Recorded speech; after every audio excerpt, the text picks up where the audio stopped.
All right, what up, y'all? It's Matt. So I want to show y'all something real quick. So I'm going to give y'all a sneak preview here. I got this four-wheeler over here that I've been working on, and I'm completely rebuilding the engine on it. So I want to show y'all what happens when you buy things used on Marketplace or Craigslist or whatever, and you get lazy and you don't take it all the way apart. So y'all know my rule. Always take everything apart within reason, go through everything you possibly can and get it fixed up. And this is a prime example of why. So I'm going to flip y'all around here and I'm going to show you what I'm talking about. All right, so I'm taking the bottom end apart here, and I just want to give y'all a sneak preview real quick. If y'all want to check out the full videos, then check out up here or up here when they're done.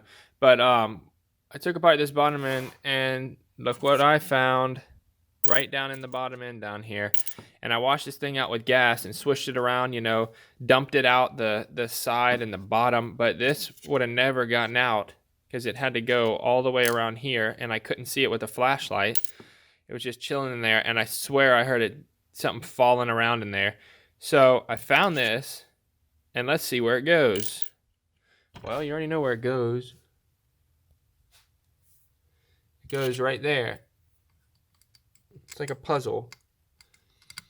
So the story on Marketplace was, and I'm not bashing dude, but the story on Marketplace was, he just bumped it over without the cylinder on, the jug on, and he bumped it over, and it broke the little skirts off, whatever they're called. It broke them off right here.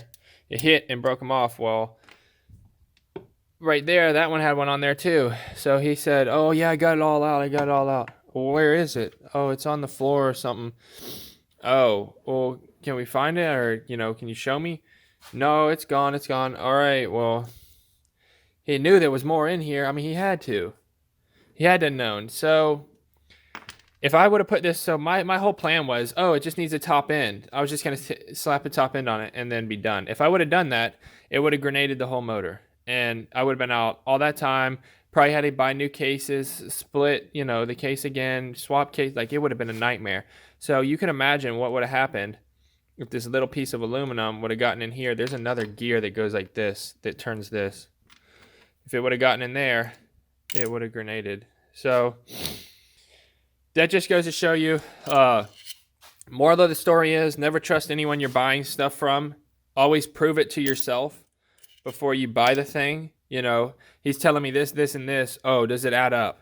Yes, it adds up. No, half of it adds up. I don't know. We need to dig into it a little bit more. You got to do detective work, unfortunately, when you go to buy used stuff. And it just goes to show you, like, my rule of thumb is, when you're working on things, to take them apart as far as you possibly can, or else you'll be sorry. So, I tried to flush it out with gas, and that wasn't going to cut it. All right, that's just my little lesson for the day, guys. All right, guys, yeah, that was just my little lesson for today. It seems self-explanatory, but, even I get lazy sometimes and do I really need to take this thing completely apart? I don't know, but I'm glad I did, because if I didn't take it completely apart, then I would have ran into serious trouble. So if y'all want to see me rebuilding the rest of this thing and getting it all back together, I got a ton of videos coming. Like I said, this is just a sneak preview. So make sure to subscribe down below and let me know if y'all have ever had this problem before. If you put your motor back together and it's completely blown up. I hope not, but like, comment, subscribe. Peace.